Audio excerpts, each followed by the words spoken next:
ह्रीं श्रीं क्लीं ऐं ऐरवं मं हं शं तं पं पं मं मं मं हं हं शं शं तं तं पं पं झं झं झीं झीं श्रीं श्रीं रां रां ह्रीं ह्रीं रावे द्रावे नमोऽस्तु भगवती श्रीमती पवित्रतरजलेन जलाभिषेचामिति स्वाहा तीर्थोत्तमवनीरय क्षीरवारिगृहोपकैः स्नाप्यामि श्रीर्मताञ्जनान् सर्वार्थसिद्धिदान् ॐ ह्रीं श्री वृषभादेवीरान्ताञ्जलिं स्नापयामः ॐ ह्रीं श्री वृषभादेवीरान्ताञ्जलिं स्नापयामः ॐ ह्रीं श्री वृषभादेवीरान्ताञ्जलिं स्नापयामः ॐ ह्रीं श्री वृषभादेवीरान्ताञ्जलिं स्नापयामः ॐ ह्रीं श्री वृषभादेवीरान्ताञ्जलिं स्नापयामः विश्वादेवीरान्ताञ्जलिं स्नापयामः ॐ ह्रीं श्री वृषभादेवीरान्ताञ्जलिं स्नापयामः। की नित्य शांति आर्य के पुण्यार्चक हैं गन्नौर से श्रोमणी संरक्षक श्रीमती राजदुलारी, राजन जी, गीता जी, अनिल, ममता, प्रवीण, नमल, अलेशा, यशिका,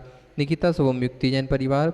गुड़गांव से श्रोमणी संरक्षक संजय जी, रेणु जी, रास्का, तरुण, शौर्य, अजय, निशान, नमन, वंश का जनज्योति परिवार। कोलकाता से यूनाइटेड के अध्यक्ष विनोद जी, किरण जी, राहुल जी, ऋतुम जी, सौरभ जी, काला शाह परिवार। कोलकाता से सुमिरमल जी, नर्मदा देवी जी, अजय, रिंकू, अरविंद, पिंकी, खुशाक, लवन्या, भव्यतक, चुड़ीवाल परिवार। कड़ाकोटा मुंबई से श्रोमणी संरक्षक दिनेश कुमार जी, सुरेश कुमार, अनुराग, आदिवीर, माया क्रांति, शिल्पी, अनुश्वरिया, ईश्वरिया शाह परिवार। भोपाल से श्रोमणी संरक्षक राजेश जी, निशा जी, इंजन, रौनक जी, भाली, रोनी, अंकुर, रौनाक जी, बड़कुल परिवार। यूएसए स्टेट टेक्सास से श्रोमणी संरक्षक श्रीमती प्रेमलता जी, विजय, मंजू, गगन केटी, अरु, गौरव, नेहल, करीना, चांदनी जैन शाह परिवार। गुवाहाटी कोलकाता से कबलियाल सिटी श्रीमती छावड़ा परिवार से श्रीमती रत्नमणि, उदय शेट्टी, श्रीमती इंदा देव छावड़ा, सुरेन जी, प्रीति जी, सिद्धांत, रिया सोलोनी, अजित मणिका, आयुषी, अरुणा, विनीत, रितिका, विवान, ऋतु, सुधीर, रिश्चित, हार्दिक, समस्त, चोड़ीवाल, शेट्टी, छावड़ा परिवार। कोलकाता, मुंबई, बेंगलुरु से पवन कुमार से पानदीप शेट्टी, विनय शर्मिला, विकास सिंह, विवेक, विशाल, रोहित मिंगना, शाहिल, प्रियंक, पलक, जयदीप, रिसिल, कवच, दित्य, शेट्टी परिवार। सिंगापुर से श्रोमणी संरक्षक विनोद जी, श्रीमती अर्चना, शिल्पा, तेजस, चिराग, श्रीमती छाया, श्रीमती सरोज जैन परिवार। कोलकाता से श्रोमणी संरक्षक प्रेम जी, प्रमिला जी, पुत्र श्रेयांश, ऋषि जैन सर परिवार। कन्नौज से श्रोमणी संरक्षक महेश कुमार, पीयूष, कल्पना, अमरीश, विजयलक्ष्मी, प्रत्युष, प्रियांश, सांजन परिवार। फिरोजाबाद से श्रोमणी संरक्षक ललतेज जी, श्रीमती कमलेश जी, दिनेश मीना, मुकेश, संजू, नितिन, पूजा, अंकित, रूबी, पारस, श्याम, सांसी, झांसी, वाणी, ओजस, पेशा जैन शाह परिवार। जयपुर यूएससी न्यूयॉर्क से श्रोमणी संरक्षक दिनेश कुमार जी, श्रीमती विनीता जी, वैभव, अक्षिता, विनीत, श्रवणम, श्रीमती दिव्या, धवल, श्रीमती जानवी, अक्षत, अरहंत, आराध्या, अभिराज, आव्या, पापड़ीवाल परिवार। जयपुर से श्रोमणी संरक्षक नंदकिशोर जी, शांति देवी, प्रभुनीना, श्रीलेशा, अंकिति, आद्विक, अनिया, युवराज, अनुष्का जी, पहाड़िया परिवार। गंजबाद से स्वर्गीय अजित कुमार, श्रीमती जतनबाई, श्रीमती मंजुता, सुबोध, एकांत, सीता, ज्ञानसी जैन परिवार। गुड़गांव से श्रोमणी संरक्षक अधिभूषा, संतोष देवी, पंकज डोली, शबिनंदन, संजना, संजय, नेसियस जैन परिवार। विदिशा संस्थापक से कमलाबाई, चंद्रशेखर जी, अनिता, प्रिया, दिव्या, उदंग जैन परिवार। अलवर से श्रोमणी संरक्षक तारा जैन जी, जयंती परिवार। यूएसए संस्थापक से जय मधु जी, अतुलीना, आदि, अबिरिया जी, अंजुम, तामित, मेहता सा परिवार। कन्नौज से श्रोमणी संरक्षक इंतामणि, सवाई जैन सा परिवार। कोलकाता से श्रोमणी संरक्षक श्रीमती चंद्रदेव, धनपति, मोतीलाल जी, शांतिलाल, सुमति देवी, निर्मय, मीना, विजयलक्ष्मी, अजय, कंचन, यासिका, अंकिता, गौरव, नैतिक जी, शराबगी सा परिवार। कोलकाता से श्रोमणी संरक्षक रमेश जी, अनिल जी, किरणजश्री, विषा, मैक, शैली, शुभम, पल्लवी, एकांत जी, शराबगी सा परिवार। किशनगढ़ से श्रोमणी संरक्षक कवल्ला जी, अशोक जी, सुशीला जी, पाटनी, सुरेश जी, शांता जी, मेवल, तारिका, विनीत, शुचि, विकास, सिद्ध, विनय, ईशा, विवेक, ऋषभ, आदि, बनवानिया, अरन जी, पाटनी, समस्त आर के परिवार। कटनी से श्रोमणी संरक्षक श्री उत्तम चंद जी, प्रभा जी, अनुराग, जूही, अजय, विभा, डॉक्टर जय, डॉक्टर विलासा, डॉक्टर सुदीप, डॉक्टर आभा, अनिष्का, आरो योग, क्या प्रांजल, रणकरहन, अस्कंज, समस्त कोयला वाला परिवार। वापी गुजरात से श्रोमणी संरक्षक भुवन जी, रेखा जी, अंकुश, प्रेक्षा, अनिशा, देव, मायड़ा, हुमर परिवार। अहमदाबाद से श्रोमणी संरक्षक दिनेश जी, भावना जी, नील, चिराग, आस्था, जय, बिलगी परिवार। इंदौर जयपुर से श्रोमणी संरक्षक विमलाबाई, मुकेश जी, चंदनमाला जी, विजय, ममता, संजय, ज्योति, रितिका, हितेश, लाइसा, प्रियांश, कामनी, प्रज्वल, दीपिका, लवीना, दीपांशु, अभिनेचा, दत्ती, वर्धनी, पाटौदी, काशलीवाल परिवार। नमः शुरू करो। श्री बीतरागाय नमः। ओम नमः अरते भगवते श्रीमते पास्तीतंकरा द्वादश परमेष्ठा शुक्लज्ञान पवित्रा सर्वज्ञा स्वयंभुवे सिद्धाय बुद्धाय परमात्मने परम सुखा तुल्य मही व्याप्ता अनंत संसार चर पड़गना अनंत दर्शना अनंत वीरा अनंत सुखा सिद्धाय बुद्धा तुल्य भशंकरा सत्य ज्ञाना सत ब्रह्मन धर्मन परामंडल मंडताय ऋषि आरका शराबत शराब का प्रमुख चतुर संगोज बनाथना घातिकर बनाथना अगत बनाथना अबादम मृतम अति कामम अति कामम रोगम अग्निम सर्वसत्वम सर्वोत्सर्गम सर्वजनम सर्वभयम सर्वराज्यभयम सर्वचूरभयम सर्वष्टभयम सर्वमृगभयम सर्वाभयम सर्वमत्रम सर्वसुररोगम सर्वक्षयरोगम सर्वकुष्ठरोगम सर्वरोगम सर्वनरमारयम Shinshindi Vinindi, Shinshindi Vinindi, Shinshindi Vinindi, Shinshindi Vinindi, Shinshindi Vinindi, Shinshindi Vinindi, सर्वफलमार्यम सर्वपत्रमार्यम सर्वपुष्पमार्यम सर्वफलमार्यम सर्वराष्ट्रमार्यम सर्वदेशमार्यम सर्वविश्वमार्यम सर्ववेदांत आपने डाकने भियानी सर्ववेदनीयम सर्वमोहिनीयम सर्वकर्माष्टकम अस्माकम आज के प्रथम शांतिराकर्ता श्री मुकेश जी, निकेश जी, मीना जी जैन एवं समस्त वैद परिवार बड़गांव कोटा, द्वितीय शांतिराकर्ता प्रकाश चंद जी, संतोष कुमार जी, राहुल, शुभम, ब्रह्मचारिणी, रोशनी दीदी जी, श्रीमती सुलोचना जी, इदमार, हरांशी, पूर्वांशी, सोनम, सागर, ये दोनों प्रथम शांतिराकर्ता हैं। श्री दिनेश कुमार जी, नितुल, अतुल, संजय जैन, बंडा, टरा, सनौदा, सागर, श्री राजेंद्र कुमार जी, प्रदीप कुमार जी, चेतन कुमार जी, लोहारिया, देवली, डॉक्टर रवि जी, प्रीति, वर्धान, विधान, विनीत, गंगवाल, जयपुर, समस्त परिवार, श्री आचार्य विद्यासागर जी, साधका आश्रम सागर, समस्त साधकाएं एवं निरापक मुनि श्री समता सागर जी महाराज जी, स्वास्थ्य लाभ हेतु समस्त आचार्य संघ, मुनि संघ, समस्त आरका संघ, समस्त एलछुला, समस्त ब्रह्मचारी भैया बहने प्रतिमाधारी श्रावक, ओम सुदर्शन महाराज चक प्रकरण तेजु बल शौरी शांति कुरु सर्व जनानंदनम सब भव्यानंदनम सब गोकुलानंदनम सर्व ग्राम नगर खेड कर्मत दौराम शंभानंदनम सब लोकानंदनम सब दशानंदनम सब गजानंदनम सर्वे कुरु सर्व दुखम हन हन दय दय पचपचु व्याधिम विसंवर्जितम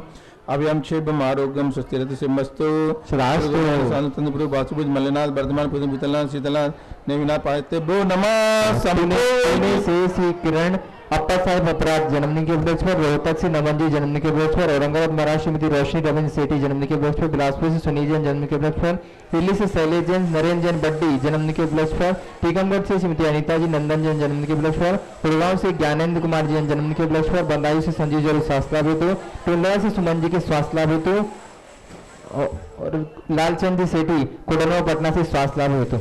संपूज्य का नाम प्रतिपाल का नाम यतीन्द्र धनानां देशस्य राष्ट्रस्य पुरस्य राज्ञ करोतु शान्तिं भगवान् जिनेन्द्र करोतु शान्तिं भगवान् जिनेन्द्र करोतु शान्तिं भगवान् जिनेन्द्र तब्यवाति शशांक कांत मुच्चस्तनमस्तेत कानुकर प्रताप जाल विविध शोभम प्रख्यापयस्ति जगता परमेश्वर मुनिष्प्रार्थना मध्ये छत्त्रम स्थापयामि कुंडा बदात चल चामर शोभम विभ्राजते तब वपुः कलिभौतिकान्तं मोदसांग शुचिना मोदर बारिधार मुच्चस्तनम सुरगिरेर्वसात विष्णुष्प्रार्थना मध्ये चमरद्वयम स्थापयामि पानीय चंदन सदक्षत पुष्पपुंज नैवेद्य दीपक स्वरूप फलभुजेन कर्माष्टकन कथन वीरमनंत शक्तिं संपूजयामि महशामि दानम हम से विश्वादि विरातुल चतुर्दशी किरमा अभिषेकांति शांति उपरांति अनर्भुताते अखंड भामति। ये प्रथम शांति करता, द्वितीय शांति करता आज वो लड्डू में हमने पहले लड्डू दिया, जहां हम गए थे वो लड्डू हमें वहीं पर दिखे, वहां पर दिखे मतलब वो जो भूमि थी वर्धा की नागपुर से 80 किलोमीटर दूर थी, है ना। और वहां पर गांधी जी 14 साल रहे। कितने साल? 14 साल रहे। और उनके साथ एक विनोबा जी थे, उनके शिष्य माने जाते थे, वो भी लंबे समय तक रहे। हमने उनकी कहानी को वहाँ पर देखा, तो वहाँ पर एक उन्होंने आश्रम बनाया विनोबा जी ने। जी दादी जी बैठी ना, अब इतनी उम्र की दादी वहाँ पर रहती हैं अभी वर्तमान में, पहले उनकी उम्र कम होगी, तो उन्होंने आश्रम बनाया। तो मैंने आश्रम में जाके देखा, मुझे बड़ा अच्छा लगा, हम बड़े प्रभावित हुए। वो विनोबा जी जैन धर्म से प्रभावित हुए और हम उनसे प्रभावित हुए। बताओ, तुम ताली बजा रहे, हम तुमसे प्रभावित नहीं हो पा रहे जैन समाज के।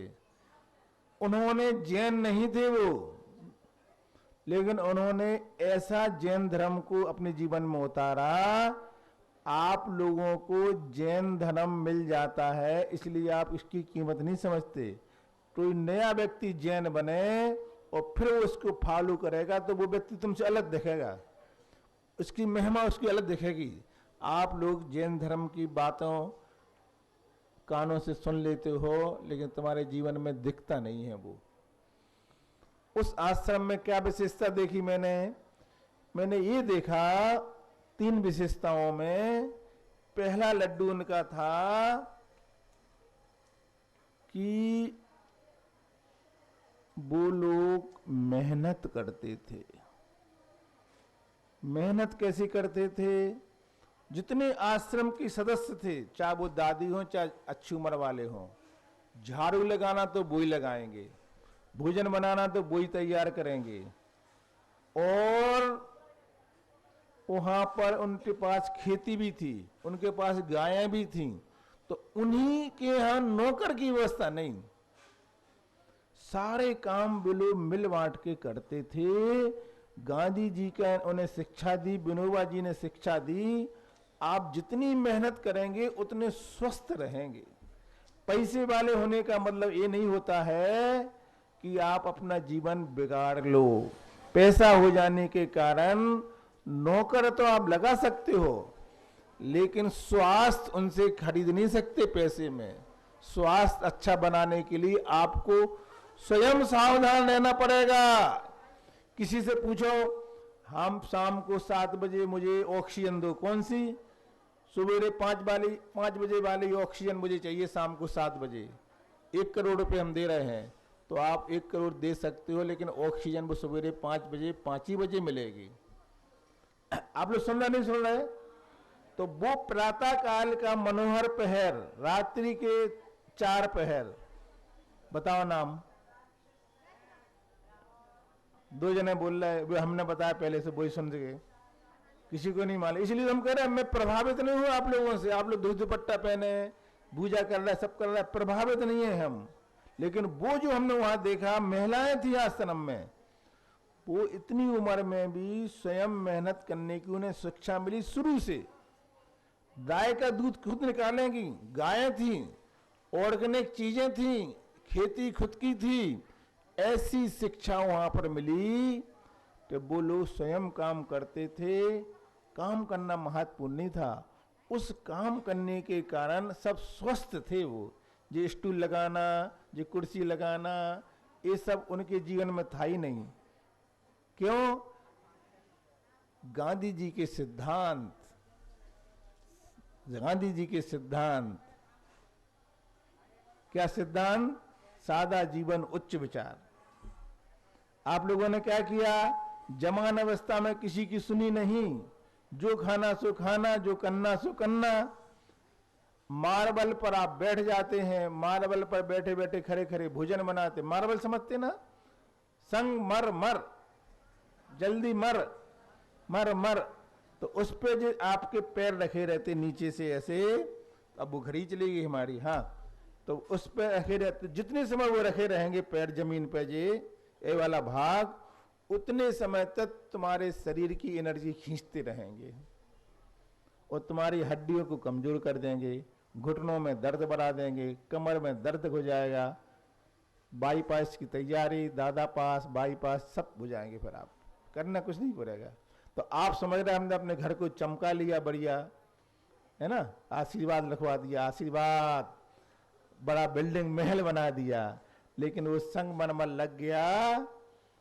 अब वो महल तो बन गया, लकड़ी का एक मकान था, मट्टी उसमें लगी रहती थी, एसी का काम होता था। एक वो भी था जमाना, एक ये भी है जमाना। मुझे आश्चर्य होता, जिस घर में मैंने पहले देखा 4 बच्चे कपड़े धो, माँ कहती है तुम्हें थोड़ी धोना, हमें ला पूरे कपड़े, हम कपड़े धोएंगे, हम बर्तन मांजेंगे, हम पोंछा लगाएंगे, हम चक्की से भोजन पीसेंगे। सुन रहे ना आप लोग? एक वो भी था जमाना। सुना दादी जी? गलत बोल रहे हैं हम? चक्की कौन पीसेगा? नौकर? स्वयं उखड़ी मूसर कौन मारेगा? स्वयं। रोटी कौन बनाएगा? स्वयं। कपड़े कौन धोएगा? मैं स्वयं। बर्तन कौन से बर्तन? सुनो, आप लोग बहुत दूर दूर से आए, बड़ी कृपा की आप सब में सकर पधारे, अब सुन के जाओ। मैं बोल नहीं रहा था जी, यहाँ की सीओ साहब की श्रीमती बुलवा देती जबरदस्ती, अब बुलवा दिया तो सुनो, सुधरना तो है नहीं है। सुनो, तो वो इतने सुन के आश्चर्य होता कि इतना भी संभव है क्या? अपने हाथ से चक्की पीसना, उखरी पीसना, कपड़े धोने नहीं देते किसी को, पूरे घर के कपड़े इकट्ठे करेंगे, स्वयं धोएंगे। बताओ, मैंने कानों से नहीं सुना, खुद देखा है। ऐसे स्वस्थ रहते थे।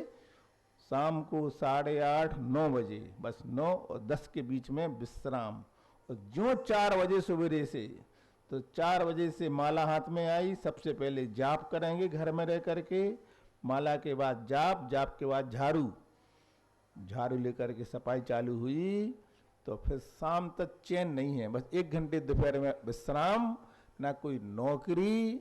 अरे घर की नौकरी से बढ़ के क्या है?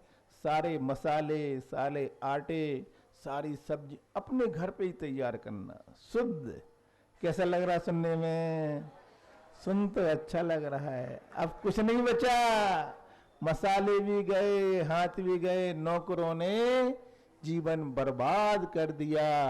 वो वहीं पसीना पहुंच रहा है, तुम्हारे आटे में मिला रहा है।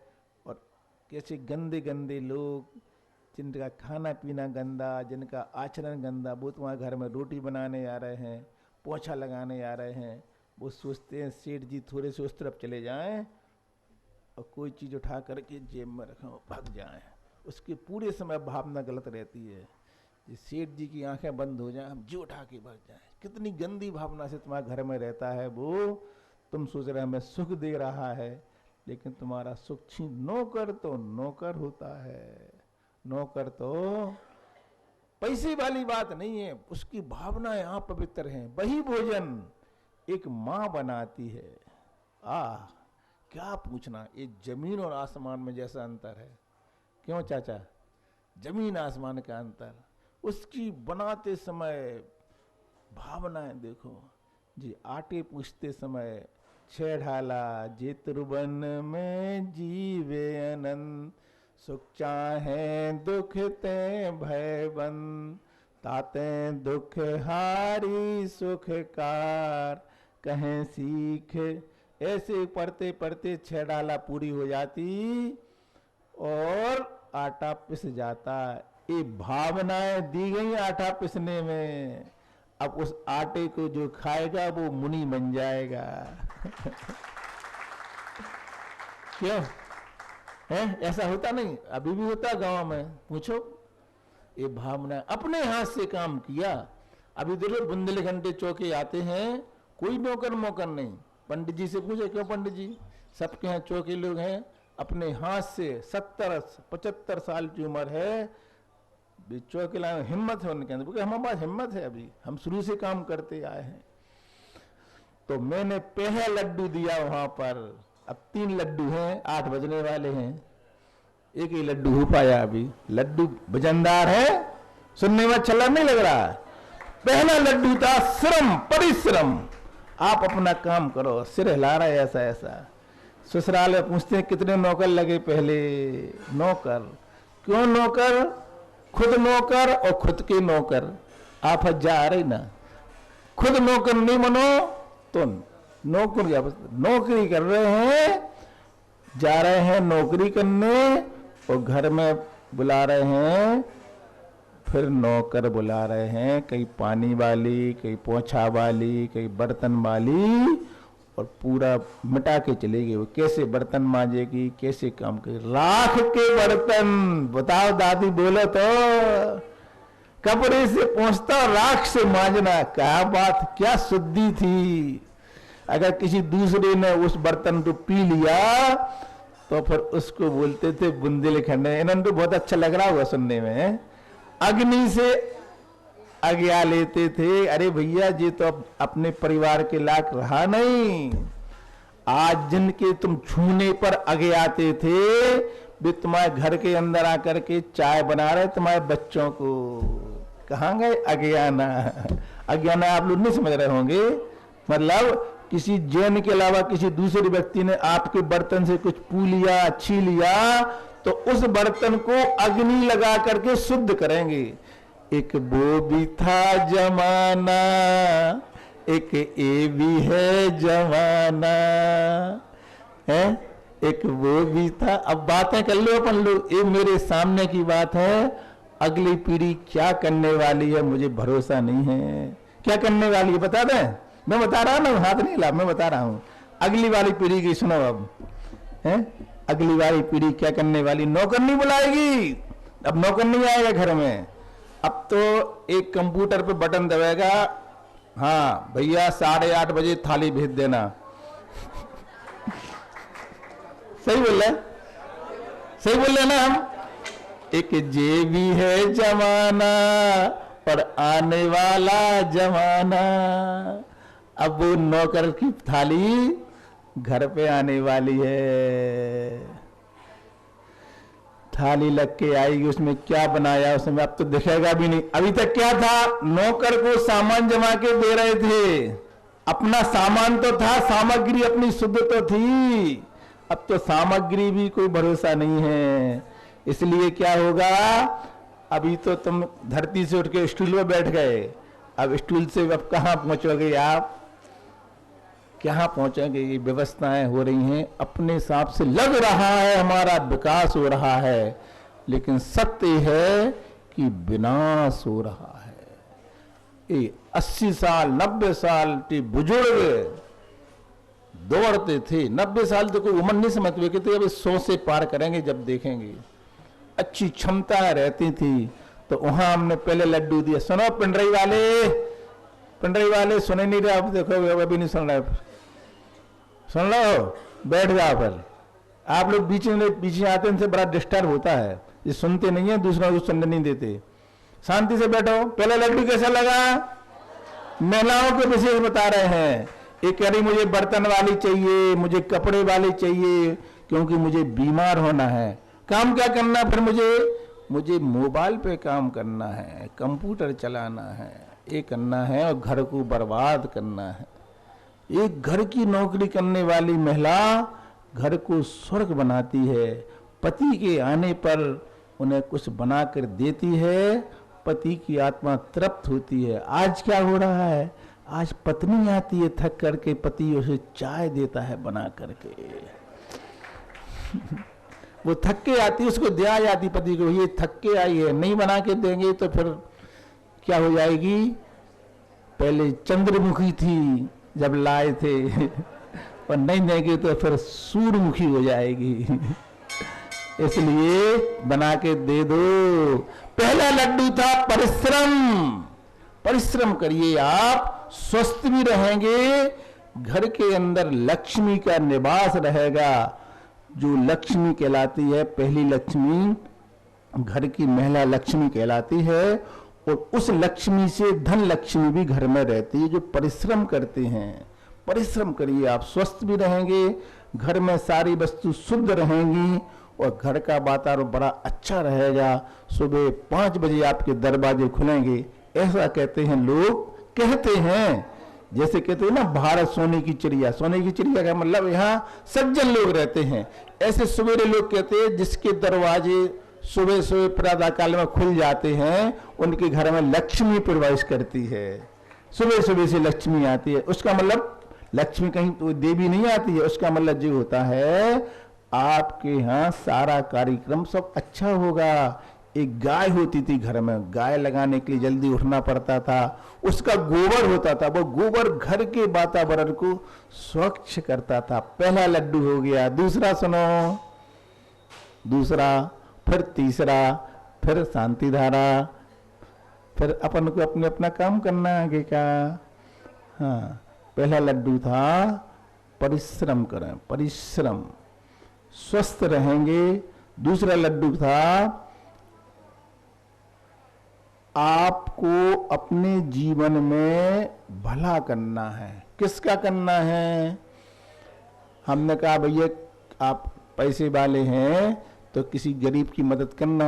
हमने पूछा किसी करते हो? हाँ महाराज करते हैं, हम कम से कम 2-3 लोगों का हम भला करते हैं। पूछा किसका करते हैं? हमारे यहाँ नौकर लगा ना, उस नौकर के हम खूब मदद करते हैं। अच्छा काम है बुरा काम बोलो है? दुकान वाला बुरा है क्यों? उस नौकर से खूब काम करा लिया, एक्स्ट्रा काम करा लिया और 200 रुपये एक्स्ट्रा दे दिए। हम देखो गरीब की मदद कर रहे हैं। क्या हुआ? स्वार्थ बढ़िया आदमी पूरा निचोड़ लेगा और दुनिया को बताएगा देखो हमने इसकी लड़की की शादी में 5000 रुपये मदद कर दी। तो आपने क्या कर दिया? ऐसा दुनिया का चढ़ा दिया, पूरी मेहनत करवा ली और दुनिया को क्या बता दिया? हम मदद करते हैं। तो दूसरा लड्डू क्या है? आप किसी की सहायता कीजिए। जिनकी सहायता आप करना चाह रहे हैं उसमें आपका कोई स्वार्थ ना हो, उसके बदले में आपको कुछ चाहिए ना हो, मात्र आप उसके भले करने की, ना आपका परिचय हो। बस ये ध्यान रखो उसको आपकी आवश्यकता है और जो उसे आवश्यकता वो आपके पास है। आपके पास है नहीं है, आपके पास एक्स्ट्रा भी है। एक्स्ट्रा का मतलब आप 50 करोड़ के धनी हैं और एक व्यक्ति को 5 लाख की बहुत सख्त आवश्यकता है। आपके पास 25 करोड़ है, पूरे हाथ में नहीं है, 5 करोड़ की बिल्डिंग है, 1 किलो सोना रखा है, कुछ उधारी है, 4-5 प्लाट हैं, 6-7 खेत हैं। अब आपसे दुनिया से कह रहे हैं हमारे पास कुछ है ही नहीं है हाथ में। हाथ में तो नहीं है, आजू बाजू कितना फैला है। एक ही बेटा है, अमेरिका चला गया है। तुम बार-बार कह रहे बेटे इतना है 50 करोड़ आ जाओ। बेटा कहता है हमारा भी 10 लाख के महीने का पैकेज है, 1 करोड़ मिलते हैं ऊपर साल में, इसलिए आप यहाँ आ जाओ। कौन कहता है? बेटा कह रहा है यहाँ आ जाओ, बाप कह रहा है यहाँ आ जाओ। फंसी है गाड़ी, कौन कहाँ जाए? हैं? सुन रहे ना आप लोग, नहीं सुन रहे हो? तो उनका कहना है, क्या कहना है कि जिस व्यक्ति से तुम्हारा कोई स्वार्थ नहीं है उसका भी भला करो। क्या करो? जिससे कोई स्वार्थ नहीं है, जिससे कोई मतलब नहीं है और वह चीज आपके पास है और उसको आवश्यकता है। जैसे तुम्हारे पास 50 करोड़ की प्रॉपर्टी है और किसी व्यक्ति को 5 लाख की आवश्यकता है, सख्त उसके बच्चे की पढ़ाई कराना है, उसकी 5 लाख की मदद करके बिना ब्याज के दे दो और कह दो बेटा तुम्हारी पढ़ाई हो जाए, बच्चा पढ़ लिख जाए, नौकरी मिल जाए तो जी हमारा आप बिना ब्याज के दे देना। अब उस समय तुम क्या करोगे? उस समय तुम उस गरीब से और ज्यादा ब्याज लोगे क्योंकि बेचारे पास कुछ ही नहीं है। मदद करने तो कहते हैं, सुना है ऐसा, वैसे महाजनी में 8%, 1.5% ब्याज और कोई 10, 20, 50 हजार रुपये गरीब मांगने आए तो फिर 3% ब्याज। ऐसा होता? गरीब से ज्यादा लेते हैं, सेठों से कम लेते हैं। बताओ कैसा होना चाहिए? आप लोग नहीं समझ रहे होंगे, बुंदेलखंड मुझे बहुत चलता है। क्यों बहुत चलता है? गरीब से 3% और सेठों से, हाँ बुंदेलखंड वाला से बहुत ब्याज खा खा के आ रहे हैं जो। अब बताओ गरीब से कम लेना था, सेठ से ज्यादा लेना था। कैसा लग रहा? जिससे कोई स्वार्थ ना हो और उसे हमारी आवश्यकता हो। 5 लाख नहीं देना, 50,000, 5,000, 1,000 कुछ तो मदद करो बिना स्वार्थ के। आप एक करके देखना एक बार, पर स्वार्थ कुछ भी नहीं हो, न पहचान हो उससे, उसको आवश्यकता है और वो चीज हमारे पास है और एक्स्ट्रा भी है। और हम क्या कर रहे हैं? बार बार बच्चे को बार बार कह रहे हैं बेटा जी मकान ले लो, जी धन ले लो। वो लेने तैयार नहीं। वो कह रहा हमारे पास कोई कमी नहीं, हम कहा को लें। वो लेने तैयार नहीं है और एक व्यक्ति दरवाजे पर बैठा है, हम उसको देने तैयार नहीं है थोड़ा सा भी। सुन रहे ना आप लोग? तो जी दूसरा हमारा लड्डू आपको कैसा लग रहा है? लग तो सारे लड्डू अच्छे रहे, लेकिन आप लोग खाएंगे नहीं? लड्डू खाओगे? पहला लड्डू कैसा लगा था? अच्छा कि बहुत अच्छा? हाँ बहुत अच्छा। क्या था वो? परिश्रम। परिश्रम करें आप लोग, स्वस्थ रहेंगे। और देखो वो माँ जो अपने हाथ से भोजन बना देती है और वो पति आके करता है, बेटा आके उस भोजन को करता है, उस माँ से पूछो, बोलो कैसा लगता? ऐसा लगता, हम बता रहे तुम नहीं बता पाओगी। वो माँ को ऐसा लगता है जैसे हमारा पेट भर गया हो। कब? जब उसके पति या बेटे उसका बना हुआ, खाना नहीं, उसका बना हुआ भोजन उस माँ ने कर लिया, पति ने कर लिया, माँ को ऐसा लगता हमें तृप्ति हो गई कि हमारे बेटे ने, क्यों? उसकी भावनाएं जुड़ी हैं। ये भावनाएं जो जुड़ी रहती हैं वह उसके लिए आराम देती हैं कि कम से कम हमारे जो बच्चे हैं, सुन रहे ना सब लोग। तो दूसरा हमारा लड्डू क्या था?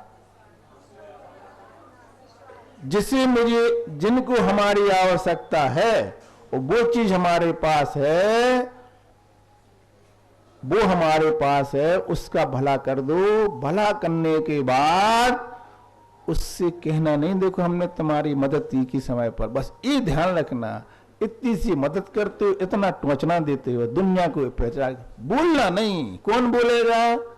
वो बोलेगा, वो दुनिया में कहेगा, वो कहेगा कोई भगवान आया मेरे जीवन, उसको बोलने दो, अपन नहीं बोलो।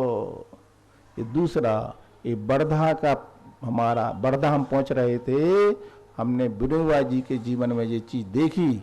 वहाँ के आश्रम में जो दादियाँ थीं वो अपने हाथ से मेहनत करती थी और मेहनत करने के बाद निस्वार्थ होकर के हमने देखा शाम को 5 बजे, शाम को 5 बजे क्या देखा हमने? बोलो, अपनी आंखों से देखा। वो हमने कहा आप लोग कहाँ जा रहे हैं? हम बात कर रहे थे, बोले कहाँ जा रहे हैं? बोले हमारे यहाँ लाइट जल के भोजन नहीं होता। मैं देख के सुन के रह गया, ये हम प्रभावित कर दिया उन दादियों ने। बोले जैन नहीं थी ना, प्रतिमाधारी थी वो। जितने आप बैठे हैं इनमें से रात्रि भोजन कितने लोग करते होंगे? बहुत कम लोग करते होंगे, लेकिन रात्रि भोजन से भी ज्यादा पाप कमाते हैं। कैसा? क्योंकि आपका भोजन संध्या काल में होता है। संध्या काल का भोजन शरीर को बीमार करता है, धर्म को पूरा नष्ट कर देता है और भगवान महावीर के मार्ग को दूषित करता है। कैसा करता है दूषित? तीनों तो उत्तर सुनो। संध्या काल में सबसे ज्यादा जीवों की उत्पत्ति होती है। आप देखना, ज्यों ही संध्या होगी मच्छर भर में, अभी नहीं लिख रहे मच्छर, शाम होती हुई उस समय संध्या काल में सामायिक का काल माता है, इसलिए उस समय भोजन करते हैं तो धर्म का क्या होता है? पाप का बंद होता है। जीवों की उत्पत्ति समय आप भोजन करेंगे तो जीव आपको दिखेंगे नहीं, अंदर चले जाएंगे। 90% जैन समाज के लोग उसी समय भोजन करते हैं, बैठे रहेंगे 5 बजे तो बैठे रहेंगे वो, और थोड़ी देर हो जाए और थोड़ी देर हो जाए फिर भोजन करेंगे लाइट जला करके। लो लैया, अब वो भोजन का समय सबसे खतरनाक। और भगवान अजैन लोग देखते, जैनों क्या जी, हाँ भैया हमारे यहाँ रात्रि भोजन त्याग है, वो ऐसा कहते हैं ये भगवान इस संध्या काल में तो हमारी दीपक बत्ती का समय है और जो भोजन करने जा रहे हैं बनिया लोग, जी तो सबसे खराब समय, इस समय तो हम भोजन करते नहीं है। इनके भगवान ने कैसा बताया? कैसे भगवान महावीर हैं, कैसे इनके गुरु हैं? तो आपने भगवान महावीर को बदनाम कर दिया। जो दिख रहा है वही बिक रहा है। सत्य क्या है? भगवान महावीर ने कहा था सूर्य डूबने के पहले भोजन करना, वो रात्रि भोजन त्याग माना जाता है। तुमने महावीर का नाम मिटा दिया। कम से कम जैन नहीं होती तो नाम बदनाम तो नहीं होता, रात में खाते तो नाम तो बदनाम नहीं होता। तुमने संध्या काल में भोजन किया, भगवान महावीर को बदनाम कर दिया। सबने क्या देखा? सेठ जी अंधो करने जा रहे हैं। क्या करना है? जो दिख रहा है वही लोग कहेंगे देखो जी भोजन के समय जैनों का होता है। क्या होना चाहिए था? बोलो 5 से 6 नहीं, घड़ी तो थी नहीं, लाइट नहीं, उन्होंने दादी लोगों ने लाइट नहीं जलने दी, सबके सब लोग गए और वहां पर जाके उन्होंने भोजन किया और उजीले उजीले में भोजन करके वापस अपने अपने स्थान पर आ गए। अभी हम लोग आचार सार ग्रंथ पढ़ रहे हैं, उसमें हम मुनियों को कहा कि तुम्हारा संस्तर है, जो भी सामग्री है आप दिन में उठा के रख लो, रात्रि में चलने फिरना ना पड़ा। हम लोग देख के प्रभावित हो गए, जो लोग जैन नहीं थे वो लोग, लेकिन विनोबा जी ने ऐसे संस्कार दिए उनको कि वहां पर वो परिश्रम करते हैं। दूसरा लड्डू है प्रेम से रहते हैं। तीसरी बात है कि बिना किसी स्वार्थ के, बिना किसी अपने रिश्तेदारी, दोस्ती, पहचान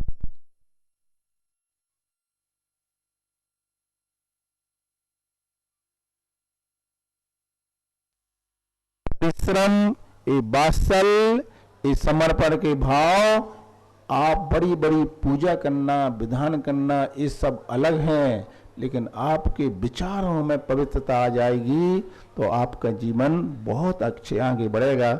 आज हम बोल नहीं रहे थे, इन लोगों ने बुलवा दिया। आज का विषय विशेष करके महिलाओं के लिए मेरा था कि आज की महिलाएं परिश्रम करना नहीं चाहती, कुछ भी मानती। इस समय था जब महिलाएं सबसे पहले उठती थी, सबसे पहले प्रातः काल में सबसे पहले घर में महिला उठती थी और सारे बच्चों को भोजन पानी कार्य करके सबसे लास्ट में विश्राम करती थी। उसका नाम था घर की लक्ष्मी कहलाती थी वो। आज बड़ी दुख की बात है, वो लक्ष्मी ने अपना रूप बदल दिया है। इस वजह से ये बीमारियां, ये घर, ये सब तितर-बितर हो रहे हैं, छोटे छोटे परिवार हो रहे हैं, 30-30, 40-40 लोगों का परिवार। बताओ आशीर्वाद वाले कितने घरों में तुम्हारे लोग हैं? कितने लोग हैं? कितने बताओ तो हैं? 40 तक है कि नहीं है? 40 लोगों का परिवार एक साथ रहता है, बताओ हैं? हाँ, ऐसी 6 मम्मियों के सब बच्चे एक साथ रहते हैं, ऐसी एक साथ भावना, ये प्रेम, ये वात्सल सबसे बड़ा धर्म दर्शाता है। अगर आपको ये सब बातें अच्छी लगी हों, प्रयास करना, परिश्रम करें आप, और जो भी भगवान महावीर का धर्म है उसको निर्दोष पालें। भोजन करने का समय अच्छे उजिले में होता है। पहला भोजन आपका होता है 12, साढ़े 12, 1 बजे। अब 1 बजे भोजन करोगे तो फिर 4 बजे 5 बजे कैसे करोगे समय से, बताओ। इसलिए भोजन मुनि की चर्या के बाद तुरंत होना चाहिए, समय पर। सवेरे का भोजन समय पर होगा तो शाम का होगा। अगर आप संध्या काल में लाइट जला के भोजन करते हैं, उस समय जीवों की उत्पत्ति बहुत ज्यादा होती है, वो आपको लाइट जलाने के भी पाप लगेगा, और भोजन के साथ साथ जो आपकी सामग्री मुख में जाएगी उसका भी पाप होगा। इसलिए जल्दी भोजन करके फ्री हो जाओ, एकदम उजेले में।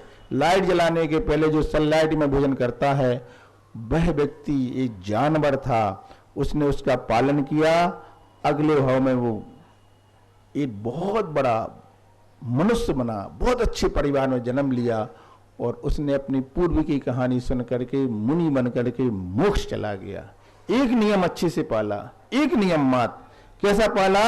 रात्रि भोजन त्याग का मतलब उजेले में भोजन करना। उजेले का मतलब लाइट में नहीं, सनलाइट में। इसी भावना के साथ परिश्रम, प्रेम और समर्पणता के साथ हमारा जीवन निकले। ये तीनों लड्डू आपके जीवन में आपको स्वस्थ करने के लिए कारण बने। इसी पवित्र भावना के साथ आगे का कार्य में आप लोग करें। समय आपका आज जाना हो गया, आप क्या करें, मन में विचार आ जाते हैं। अच्छा लगा कि नहीं लगा? हाँ, परम पूज्य शास्त्री महाराज की जय जय जय।